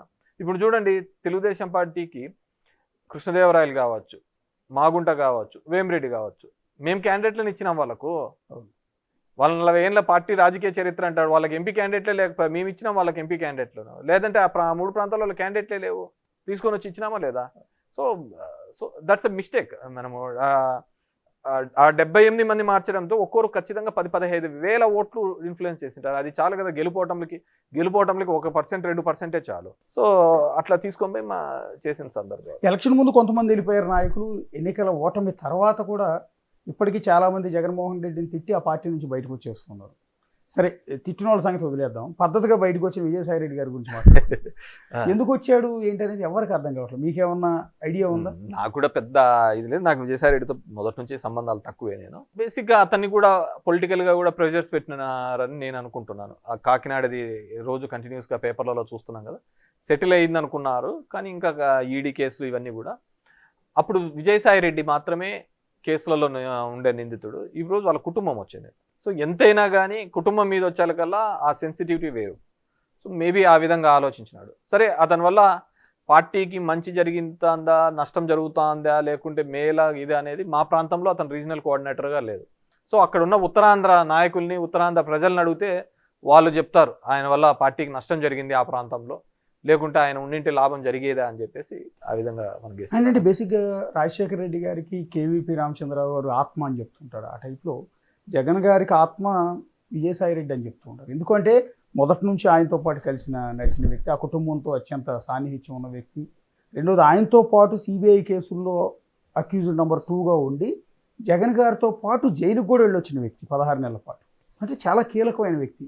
అలాంటి వ్యక్తి పార్టీని వేయడం వల్ల ఎఫెక్ట్. రేపల్లి అతను కూడా మాట్లాడు కదా, అతనికి కౌన్సిల్ ఓడిపోయినా కానీ, అతనికి చేసినా కానీ, మోపిదేవికి తర్వాత రాజ్యసభ చేసినా కానీ అతను కూడా మాట్లాడు కదా. దాంట్లో ఆత్మ పరమాత్మలు అనేది ఎక్కడ ఉన్నాయండి? ఆత్మలు పరమాత్మలు అన్ని పోయినాయి. ఇప్పుడు రాజశేఖర రెడ్డి చనిపోయిన తర్వాత కేవీపీ గారు వాళ్ళ కుటుంబానికి ఉండాలి, మరి ఆయన ఏం లేడు కదా. ఆయనతో పాటు ఉన్న తెల్ల జుట్టు సూర్యుడు ఉండే, ఆయన కూడా జగన్మోహన్ రెడ్డితో ఏం సేల్ కదా. That depends. కొంతమంది ఇప్పుడు మా నాన్నతో కంఫర్ట్గా ఉన్న వాళ్ళు నాతో ఉండాలని ఏం లేదు, నాతో ఉన్న వాళ్ళు నా తమ్ముతో ఉండాలని లేదు, నా కొడుకుతో ఉండాలని ఏం లేదు. సో మేబీ అంత టఫ్ టైంలో నిలబడిన అతను మేబీ ఇప్పుడు నిలబడలేము అనే ఒక అదే చెప్పాను కదా, కుటుంబంలో ఉన్న వాళ్ళ మీద కేసులన్నీ వచ్చేకల్లా ఇబ్బంది పడుతున్నాడేమో అనుకుంటున్నాను. ఎందుకంటే అంత పెద్ద వ్యక్తి పార్టీ నుంచి వెళ్ళిపోతే అతను నిలబడతాడు, తన కుటుంబం నిలబడలేకపోయిందేమో, అల్లుడు కుటుంబం నిలబడలేకపోయిందేమో. అదేనండి, ఇలాంటి సందర్భంలో విజయసాయి రెడ్డి లాంటి కీలకమైన వ్యక్తే పార్టీ వీడితే మిగిలిన పార్టీ నాయకులందరిలో కూడా ఒక అలజడి మొదలవుతుంది, ఆందోళన మొదలవుతుంది కదా. ఈ ఎలక్షన్స్ కంటే ముందు 8 నెలలు, 2 సంవత్సరాల ముందు వాళ్ళ చెల్లెలు కూడా విడిపోయింది కదా, తన కోసం పాదయాత్ర చేసింది కదా, తన బ్లడ్డే రాజశేఖర రెడ్డి గారి కూతురే అయిపోయి శత్రువులు కూడా ఆ విధంగా మాట్లాడరు, అంతకంటే ఎక్కువగా మాట్లాడుతుంది కదా, శత్రువులు కూడా మాట్లాడినంత మాట్లాడుతాను కదా. వాళ్ళమ్మ విజయమ్మ కూడా ఇది విభేదించింది కదా. సో దీంట్లో ఆత్మ పరమాత్మలు, కుటుంబ బాంధవ్యాలు దీనిల కోసం కాదు. చంద్రబాబు యొక్క భావజాలాలు దాని వ్యతిరేక భావజాలు. నేను ఆ వ్యతిరేక భావజాలాలకు ఆ పిల్లికి గంట కట్టి నిలబడిన వ్యక్తి జగన్మోహన్ రెడ్డి. నేను అతనితో ఉన్నాను. జగన్మోహన్ రెడ్డి అనే వ్యక్తే లేకపోయి ఉంటే ఇంకేముంటాండే? ఒక డెమోక్రటిక్ సిస్టంలో లీడర్ ఆఫ్ అపోజిషన్ ఎంత స్ట్రాంగ్గా ఉంటా అంటేనే ప్రజాస్వామ్యం ఉంటుంది. నేను 151 రావడము తప్పే, చంద్రబాబు నాయుడుకి ఇప్పుడు 164 రావడము తప్పే, రెండూ తప్పే. ఆంధ్ర ప్రజలు చాలా ఆలోచించుకొని చేయాలి. ఎవడు నాయకుడు బాగుంటాడు, ఎవరి వల్ల అయితే దీనిలోకి బాగుంటుంది. ప్రజాస్వామ్యంలో ఇది లేకపోతే, ప్రతిపక్షం అనేది లేకపోతే వీళ్ళు ఆడిందే ఆట. ఎవడు ఏ అబ్రహీం లింకన్ చెప్పినా, ఇంకో రాజకీయవాది ఎవడు చెప్పినా కానీ, ఇప్పుడు కాంగ్రెస్ అనేది కానీ బలం పడకపోతే మోడీది ఇష్టారాజ్యం అయిపోతుంది కదా. సో ఇప్పుడు కూడా అంతే, తెలుగుదేశం పార్టీని కూటమిది ఇప్పుడు ఇష్టారాజ్యం అయిపోయింది ఆంధ్రప్రదేశ్లో. డెఫినెట్గా ఇవన్నీ కూడా మార్క్ మై వర్డ్స్ మళ్ళీ రిపీట్ అవుతుంది. మళ్ళీ 5 సంవత్సరాల్లో ఖచ్చితంగా వైఎస్ఆర్సీపీ మళ్ళీ ఎనికి వస్తుంది, గెలవబోతుంది. అంతే, దాంట్లో వేరే. అంటే మన వైపు నుంచి ఏ తప్పు లేకుండానే కన్న తల్లి బయటికి వెళ్ళిపోయింది, కన్న తల్లి తోడబుట్టిన చెల్లెలు బయటికి వెళ్ళిపోయింది. సో ఆత్మ అని చెప్పుకుని విజయసాయి రెడ్డి కూడా బయటికి వెళ్ళిపోయాడు. మీరు చెప్తున్నట్టు ఆయనతో పాటు జైలుకెళ్ళి మోపిదేవి లాంటి వ్యక్తి బయటికి వెళ్ళిపోయాడు. సో ఎందుకు అంటే మన వైపు నుంచి ఏ తప్పు లేకుండా ఎంతమంది మనల్ని విడిచి మనల్ని కాదు అనుకుని బయటకు వెళ్ళిపోతున్నారంటే ఆమె ఎప్పుడు 2 years బ్యాక్ వెళ్ళింది కదా, సరే వాళ్ళ పర్సనల్ ఇష్యూస్ ఏదో ప్రాపర్టీస్ ఇష్యూస్ ఇంకోటో విజయమ్మ గారు నేను కూతురుగా నిలబడాలా అని చెప్పేసి ఫస్ట్ ఇక్కడ తెలంగాణలో పార్టీ పెట్టింది షర్మిలమ్మ, మళ్ళీ ఎందుకు వచ్చిందో అక్కడికి తెలియదు. సో వచ్చినప్పటి నుంచి వాళ్ళు ప్రతిపక్షాలని టార్గెట్ ఏం చేసుకోలేదు. జగన్మోహన్ రెడ్డి అంటే వాళ్ళు ఏదో cinema the greatest wars are with the closest people అని చెప్పేసి పెద్ద పెద్ద యుద్ధాలన్నీ దగ్గర మనం చూసుకున్న కురుక్షేత్రం కూడా దాయాదులతోనే జరిగింది తప్ప వేరే వాళ్ళతో కాదనమాట. సో ఇది కూడా అలాంటిదే. సరే మేబీ ఒక్కొరికి ఒక రీజనింగ్ ఉండొచ్చు, నేను అంత డెప్త్గా మనకు తెలియదు. కానీ సో నేను ఒకటే ఆలోచించినది ఇంతకుముందు చెప్పినట్టు చంద్రబాబుకు ఒక అగెనెస్ట్ ఒక లీడర్ నిలబడాలి, ఒక దమ్మున్నోడు డెఫినెట్గా వీళ్ళని ఛాలెంజ్ చేసి నిలబడతాడు అనే వ్యక్తి. ఇప్పుడు నేను సింపుల్ థింగ్ చెప్తాను, తెలంగాణలో కూడా చూడండి రేవంత్ ఎందుకు అంత క్రేజ్ మాస్ ఫాలోయింగ్ అంతగా జనాలు ఎందుకు వచ్చినారు? He is a non compromisable leader with KCR. మిగతా వాళ్ళతో కాంప్రమైజ్ కావచ్చేమో కానీ కేసీఆర్కి ధీటుగా నిలబడి వీళ్ళకు కోసం పోరాడే వ్యక్తి ఎవరైనా ఉన్నారు అంటే అది రేవంత్ అని ఎస్టాబ్లిష్ చేసుకోగలిగినాడు. బికాజ్ ఏం చేసినాడు, కేసీఆర్ చాలా మందిని ఆ విధంగా ఎస్టాబ్లిష్ కావాలనుకున్న లీడర్లు అందరినీ కూడా తన మాటలతోనో దీనితోనో తొక్కిపడేసినాడు. జానారెడ్డి గారు కనపడక జానారెడ్డి గారు నేను మంచి మిత్రులు, నేను వాళ్ళ ఇంటికి భోజనానికి పోవాలనుకున్నాను, ఈ విధంగా ఉండాలనుకుంటున్నాను అన్నకల్లా జనాలకు కూడా ఇదేందా జానారెడ్డి వీళ్ళిద్దరు ఏదో కుమ్మక్కైనట్టున్నారే అని చెప్పేసి. అదే రేవంత్ అనే వ్యక్తిని ఆ విధంగా మాట్లాడలేడు. రేవంత్ను కూడా ఆ విధమైన ఫైట్ ఇచ్చినాడు కాబట్టి యాంటీ ఇన్కంబెన్సీ మీద ఎస్టాబ్లిష్ కావడం జరిగింది. అదేవిధంగా చంద్రబాబు అనే వ్యక్తి మీద ఏకైక లీడర్ ఎవరు ఫైట్ చేయగలుగుతాడు ఈ రాష్ట్రంలో అంటే అది జగన్మోహన్ రెడ్డి. మీరు మన ఆంధ్రప్రదేశ్ రాష్ట్ర రాజకీయాలు ఎక్కడా లేనంత డిఫరెంట్గా ఉంటాయి. ఇక్కడ Telugu Desam party, BJP party, Janasena party, Congress, CPI, CPM, ఇంకేమైనా మిగిలిపోయిన అన్ని పార్టీలు కూడా టీడీపీ అన్ని ఒకటి ఉంటాయి, జగన్మోహన్ రెడ్డి ఒక సైడ్ ఉంటాడు. సో ఆ system we have to appreciate, we have to go. డెఫినెట్గా జనం తరపున నిలబడతాడు, జనం తరపున ఫైట్ చేస్తాడు, ఎత్తి చూపుతాడని నేను. అంటే మీరు పదే పదే జగన్మోహన్ రెడ్డి గారు ప్రతి సభలోనూ ఒక ముఖ్యమంత్రి స్థాయిలో ఉండే వ్యక్తి పవన్ కళ్యాణ్ ఉద్దేశించి కారులను మార్చినట్టు పెళ్ళాలను మారుస్తాడు, 3 పెళ్ళిళ్ళు 4 పెళ్ళిళ్ళు అంటూ బహిరంగ వ్యాఖ్యలు చేయటం అనేది అవతల వ్యక్తికి సింపతి తెచ్చిపెడుతుంది, నీ మీద నెగిటివిటీ తెచ్చిపెడుతుంది. పైగా సీఎం స్థాయిలో ఉన్న వ్యక్తి బహిరంగంగా అలా మాట్లాడొచ్చా? అది పవన్ కళ్యాణ్ ప్లస్ అయింది కదా? డెఫినెట్గా ప్లస్ అయింది, దాన్ని ప్లస్గా చేసుకున్నాడు కూడా. ఇప్పుడు చిరంజీవి అలాంటి సందర్భం ఒకటి, చిరంజీవి వచ్చి సార్ అన్న టికెట్లది అదేదో చిన్న వీడియో క్లిప్ పెట్టినాడు. అంతకుముందు మాట్లాడినది అన్ని పక్కకు పోయినాయి. ఆ క్లిప్నే చూసి మా అన్నని ఇట్లా అంటారు ఇదంటారు. పవన్ కళ్యాణ్ ఒక స్టాండర్డ్గా ఉంటాడు అనేది ఒక మాట మీద ఈరోజు ఏది చెప్తాడో దాన్ని మళ్ళీ కంటిన్యూ చేస్తాడని ఏం లేదు. ఎందుకంటే చంద్రబాబుని ఎలా తిట్టాడు, బీజేపీని ఎలా తిట్టాడు, లేకుంటే అందరిని ఎలా తిట్టాడు, మళ్ళీ ఇప్పుడు ఎలా పొగుడుతున్నాడు, మళ్ళీ ఎలా తిడతాడు, ఇవన్నీ అతను వదిలే. కానీ మీరు అంటున్నట్టుగా భారతీయ సంస్కృతిలో భాగంగా అలాంటివి తప్పు అని చెప్పే ప్రయత్నం చేసినట్టు, కానీ ఆ చెప్పే విధానం అనేది ఆ పద్ధతి కాదు అని నేను అనుకుంటున్నాను. మేబీ దానివల్ల కూడా పవన్ కళ్యాణ్కి అడ్వాంటేజ్ అయి ఉంటుందని నేను అంటున్నాను. అందుకే పోటీ చేసిన 21 స్థానాల్లో 100% స్ట్రైక్ రేట్ ఇప్పుడు గెలవటం అనేది నేనేమంటే జగన్మోహన్ రెడ్డి గారిది ఏ విధంగా ఒక సక్సెస్ స్టోరీగా మనం చెప్పుకుంటామో పవన్ కళ్యాణ్ కూడా ఒక సక్సెస్ స్టోరీనే. ఎందుకంటే నిలబడిన అన్ని చోట్ల ఓడిపోయి ఒక ఎమ్మెల్యేతో గెలిచి ఆ ఎమ్మెల్యే కూడా పక్కకు పోయి 2 చోట్ల ఓడిపోయి కూడా తిరిగి బౌన్స్ బ్యాక్. సరే అతను ఏదో నా వ్యూహం నాకుంటుందన్నాడు, సరే అతనిలాగా ఎవడు మాట్లాడలేదులే, అంటే కులాల పరంగా కానీ మతాల పరంగా అంత ఓపెన్గా మాట్లాడి నా కులం నాతో ఉండాలా అనే మనం. సో వాట్ ఎవర్ మేబీ తన ఆ 21 మందిని కూడా గెలవడంలో కూడా ఒక సక్సెస్ స్టోరీ. ఎందుకంటే దీనికి సీజనల్ పొలిటీషియన్స్ తప్ప, ఈ విధంగా రాజకీయం ఒక వృత్తిగా ఉన్న వాళ్ళే ఈ విధంగా బౌన్స్ బ్యాక్ అవుతారే తప్ప మిగతా వృత్తుల మీద ఉండి, సినిమా లాంటి వృత్తులో లేకుంటే మిగతా వ్యాపార వృత్తిలో ఉండి ఇది ప్రైమరీ ఇంట్రెస్ట్ కాకుండా మిగతా దాని మీద ఉన్న వాళ్ళు ఇలా బౌన్స్ బ్యాక్ కావడం చాలా కష్టం. కానీ it's a success story of Pawan Kalyan అని చెప్పుకోవచ్చు. అండ్ ఆ 21 కూడా చాలా స్ట్రాటజికల్గా తీసుకున్నాడు, సక్సెస్ చూపించినాడు. సో భవిష్యత్తులో బేసిక్గా ప్రశ్నిస్తామని పెట్టిన పార్టీ అది పోయింది, తర్వాత ముఖ్యమంత్రి అనే పార్టీ అది వెళ్ళిపోయింది, ఇప్పుడు సపోర్టివ్ పార్టీగా డిప్యూటీ సీఎంగా ఆయన ఉంటున్నాడు. We have to wait and see ఇదే కంటిన్యూ అవుతాడా, మరి ఎలా ఆ సీట్లోకి రావడం. ఇప్పుడైతే నేను లేదు 10 ఏళ్ళుగా చంద్రబాబే ఉండాలని ఆయనే అంటున్నప్పుడు, so we can't expect him CM seats. వాళ్ళ ఫ్యాన్స్ కానీ వాళ్ళ కమ్యూనిటీ కానీ ఏదైతే మా వాళ్ళలో ఆ ముఖ్యమంత్రి సీట్లో కూర్చోవాలి అని కోరుకున్నారో వాళ్ళది ఇప్పట్లో నెరవేరే కార్యక్రమం కాదు. వాట్ ఎవర్ మేబీ జగన్మోహన్ రెడ్డిని ఓడించడానికైతే ఖచ్చితంగా పవన్ కళ్యాణ్ అనే వ్యక్తి లేకపోతే తెలుగుదేశం అనే పార్టీ ఇప్పటికీ కూడా జగన్మోహన్ రెడ్డిని ఓడించలేదు. 40 సంవత్సరాల Telugu Desam party minus Pawan equal to 0 అంతే, దాంట్లో వేరేది లేదు.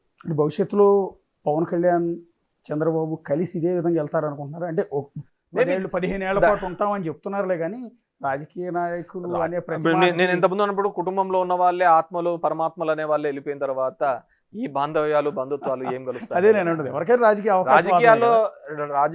రాజకీయాల్లో డైనమిక్స్ మారుతూ ఉంటాయండి. సో ఇతను ఇప్పుడు మొట్టమొదటిసారి పవర్ చూశాడు. సో ఆ పవర్ చూడాలి అని తన ఫ్యాన్స్ కానీ తన కమ్యూనిటీ వాళ్ళు కానీ కోరుకుంటున్నప్పుడు ఆ విధమైన అడుగులు వేయచ్చు. బీజేపీ ఉన్నప్పుడు ఏదైనా జరుగుతుందండి. షిండే అనుకున్నారా అక్కడ అవుతాడని చెప్పేసి చేసినారు కదా. సో బీజేపీ అనేది ఒక కొత్త ఒరబడిని తీసుకొని రావడం జరిగింది. రాజకీయాల్లో ఒక 3 వ్యవస్థలతో మనం ఎట్లాంటి క్రీడనైనా ఆడుకోవచ్చు, ఎలాంటి రాజకీయ క్రీడనైనా ఆడుకోవచ్చు అనేది బీజేపీ సక్సెస్ఫుల్ ఫార్ములాతో నిరూపించింది. ఈవీఎంస్ మీద నేను మాట్లాడుతున్నప్పుడు కానీ దీనిలో మాట్లాడుతున్నప్పుడు ఇప్పుడు మహారాష్ట్ర ఎలక్షన్ చూసాం. ఖచ్చితంగా 6 నెలల కిందట జరిగిన ఎంపీ ఎలక్షన్స్లో బీజేపీ వాళ్ళ కూటమి 10 సీట్లు వచ్చినాయి. 30 అగెనెస్ట్ కాంగ్రెస్కి వచ్చినాయి. ఏమంతా 5 నెలల్లో మారిందని చెప్పి 225 సీట్లు వచ్చినాయి చెప్పండి. దట్టు షిండే నాయకత్వంలో ఎలక్షన్స్ పోయినారు. అక్కడ ఏమంత డెవలప్మెంట్ జరిగింది, ఏమంత అద్భుతాలు జరిగాయి. So there is some manipulation is going on. ఎందుకంటే నేనేమని నమ్ముతానంటే ఈ ఫోన్ అనేది ట్యాప్ చేయాలనుకున్నప్పుడు ఆ మిషనరీ ట్యాప్ చేయడం అనేది పెద్ద విషయం కాదు. అంటే మొన్న ఆంధ్రప్రదేశ్ ఎన్నికల్లో కూడా ట్యాంపరింగ్ జరిగిందని నేను పూర్తిగా నమ్ముతాను. అలా నమ్మకపోతే సుప్రీంకోర్టు ఇచ్చిన గైడ్లైన్స్ ప్రకారం ఎస్ఓపి కౌంటింగ్ చేయాలి, ఈవీఎంలు అనేది కౌంట్ చేయాలి అని ఇచ్చినప్పుడు దానిలో ఎంత ఉండాలి అనేది వీళ్ళు ఆ పద్ధతి కాకుండా మొత్తం అదంతా 0 చేసి మళ్ళీ ఓట్లన్నీ వేయించి అవి ఎంచుతామనే పద్ధతికి ఇప్పుడు వాళ్ళు కొత్త ఎస్ఓపి తీసుకొని వచ్చినారు, స్టాండర్డ్ ఆపరేటింగ్ ప్రొసీజర్స్. నేనేమంటే ఒక హుండీలో లెక్కేయాలన్నప్పుడు హుండీలో ఎంత డబ్బు ఉందని లెక్కేయాలి కానీ హుండీ డబ్బులన్నీ పక్కకేసి నువ్వు మళ్ళీ డబ్బులు వేసి అది ఎంచుతామంటే ఎట్లా సేమే ఉంటుంది. ఎలక్ట్రానిక్ గ్యాడ్జెట్స్ అనేది ఏది వాడినా కానీ అది కాంప్రమైజ్డ్ అవుతాయి. 2019లో మీకు 151 వచ్చినప్పుడు కూడా టీడీపీ అదే ఆరోపణ చేసింది. డెఫినెట్ గా నేను అప్పుడు మాకు 150 రాని, భవిష్యత్తులో 170 రాని, ఇంకోటి రాని, కానీ ఎలక్ట్రానిక్ మిషనరీతో ఓటింగ్ అనేది జరగకూడదు అనేది నేను ఫమ్గా బిలీవ్ అవుతాను. ఇప్పటికైనా మారాలి. ఎందుకంటే నేను నిన్న కూడా చెప్పాను, ఈ దేశంలో ప్రజాస్వామ్యం అనేది పెద్ద బూతుగా అయింది. ఎలక్షన్స్ అనేది ఒక హేళనగా అయింది. ఎప్పుడో టీఎన్ శేషన్ కాలంలో మనం చూసాం ఎలక్షన్ కమిషన్ కంటే అంత రైట్స్ ఉంటాయి, అంత పవర్స్ ఉంటాయని. ఎందుకంటే నేను కూడా చెప్తున్నాను, ఇప్పుడు 94లో మా నాన్న ఇండిపెండెంట్గా నిలవనప్పుడు 500తో ఓడిపోయినప్పుడు మేము రిగ్గింగ్ చేసుకున్నాం. 99లో రిగ్గింగ్ చేసుకున్నాం. ఆ రోజు పేపర్ మీద ఉంది కాబట్టి రిగ్గింగ్ చేసుకుంటున్నాం. ఇప్పుడు మారింది, టెక్నాలజీ మారింది, ఈవీఎంస్తో రిగ్గింగ్ జరుగుతున్నాయి. అంతకంటే వేరేది ఏంది కానీ లేదు. 75 సంవత్సరాల మన ఇండిపెండెన్స్ అవ్వచ్చు, రాజ్యాంగం వచ్చినా కానీ ఇప్పటికీ కూడా చట్టాలు ఎప్పుడూ కూడా అధికారంలో ఉన్న వాళ్ళకి అది చుట్టంగానే ఉంది తప్ప ఎక్కడే కానీ రియల్గా నడుస్తోంది అనేది ఎక్కడా కానీ జరగటం లేదు. నేను దాని మీద స్టిక్ అయి ఉంటాను. అసలు ఓకే, ఇప్పుడు మీ కాన్స్టిట్యున్సీ వద్దాం. ఇప్పుడు మీ ఓటమి సత్యకుమార్ మీద కాకుండా పరిటాల శ్రీరామ్ మీద అయి ఉంటే బాగుండేది అని అనిపించింది ఎప్పుడన్నా? ఎవరి మీద ఓటమి రాకూడదనే కోరుకుంటాము. దానికి అంటే ఓడిపోవటం అనేది ముందు వచ్చిన సత్యకుమార్ ఏ దెబ్బ అయితే వాంతో కొట్టించుకున్నా ఈయంతో కొట్టించుకున్నా ఒకటే దెబ్బలే కదా పడేది. అలానే కాదు నేను అనేది. బేసిక్గా ఒక రాజకీయాల్లో మీరు ఇంతకుముందు అన్నట్టుగా ఎందుకు నిస్తేజపన్నారు, ఎందుకు అంటే అరే నేను 5 ఏళ్ళు 6 ఏళ్ళు అంటే నాకు మొదటి నుంచి కూడా నా ధర్మవరం నియోజకవర్గంలో, సరే ఇప్పుడు సోషల్ మీడియాలో వచ్చి గుడ్ మార్నింగ్ అనేది తెలిసిండొచ్చు, కానీ నేను 2008 నుంచి తీసుకొని వచ్చి ధర్మవరం నియోజకవర్గంలో జరిగిన ప్రతి అభివృద్ధికి కూడా కారణం నేను. మీరు ఎక్కడైనా ఏదైనా చూసుకోండి, అది నా పేరు మీదనే ఉంటుంది, నేను చేసిన అభివృద్ధి. కానీ సరే అంటే నా సొంత డబ్బులేం కదా, ప్రభుత్వం నుంచి తీసుకొని వచ్చి ఒక వారధిగా నేను పనిచేసినాను. ప్రజలకు అందుబాటులో ఉన్నాను. ఎన్నో అలిగేషన్స్, ఎన్నో తిట్లు, అనవసరమైనవి అన్నీ భరించి అన్నీ చేసి ప్రజలకు అందుబాటులో ఉండి ఒక పేదవాడికి ఏ కష్టం వచ్చినా, ఇప్పుడు నేను 27,000 ఇండ్లు మిగతాదంతా సెంటు కట్టించిన, నేను 2 సెంట్లు ఇచ్చిన.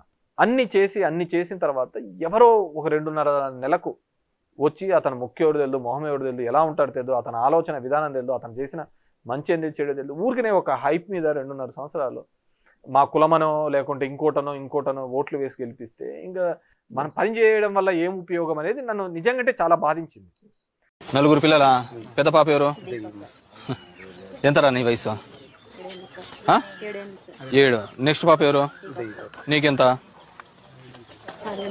ఆ? 5 3 పాప ఎవరు 3 సంవత్సరం పాప ఇది ఉయ్యాల్లో ఉందా ఇప్పటికైనా యుద్ధం ఆగిందా లేదా? కుటుంబాన్ని అంతా వదిలిపెట్టి ఇప్పుడు నేను బయటికి కనపడేంత వరకు నేను తిరుగుతున్నాను. నా వైఫ్ తిరిగింటుంది, ఒక 2-3 సార్లు తిరిగింటుంది టౌన్ అంతా. మా తమ్ముడు తిరిగింటాడు, ఒక 3-4 సార్లు తిరిగింటాడు. ఏ కష్టం వచ్చినా ఎంత అంటే అంత డబ్బులు ఇచ్చింటాడు. పిల్లల చదువు కోసమో కష్టం ఉన్న ప్రతి చోట కూడా సాయం చేసింటారు. సరే ఇప్పుడు కొత్తగా వచ్చినాడు కదా, చూడండి అతన్ని కూడా చూడండి, 2 నాళ్ళు ఏం తప్పు ఉంది. అతను చూసిన తర్వాత నాకు కూడా టైం దొరికింది నా ఫ్యామిలీతో స్పెండ్ చేసుకోవడానికి, నాకున్న చిన్న చిన్న కోరికలు తీర్చుకోవడానికి. అవన్నీ కోరికలు తీర్చుకొని వస్తాను. పార్టీ ఆదేశించిన కార్యక్రమాలన్నీ పార్టిసిపేట్ చేస్తూ పోతాం. మేబీ నేను భవిష్యత్తులో కూడా ఆ విధంగా గుడ్ మార్నింగ్ అనే కార్యక్రమం పేరు మీద నేను అంతగా కూడా తిరగలేనేమో. ఇంట్రెస్ట్ పోతుంది కదా ఆటోమేటిక్ గా. ఇంత కష్టపడినా కూడా ఇంత కష్టపడినా కానీ లాస్ట్ వచ్చే ఎవడో గాలికి అట్లా గెలిచిపోతా అంటే మనకేముంటుంది, ఆ రోజు మనం గాలి ఎట్లా వస్తే అట్లా చూద్దాంలే అనే పద్ధతికి వస్తున్నాం. కానీ డెఫినెట్ గా మా పార్టీ తరఫున కావచ్చు, ప్రజల తరఫున కాబట్టి ఏ కష్టం వచ్చినా కానీ డెఫినెట్ గా నిలబడతాను. ఎందుకంటే నాకు ఇంకో వృత్తి తెలియదు, నాకు ఇంకో విద్య తెలియదు. చివరిగా ఒక మాట అండి, మీ బాబాయ్ గారు పెద్దారెడ్డి గారు తాడిపత్రిలో జేసీ ఫ్యామిలీని ఎదుర్కొని నిలబడిన ఏకైక వ్యక్తి అని చెప్తూ ఉంటారు. అలాంటిది మొన్న ఎన్నికల్లో ఆయన పరాజయం పొందిన తర్వాత ఇంతవరకు కాన్స్టిట్యున్సీలో ఆయన అడుగు పెట్టలేకపోతున్నారు కదా.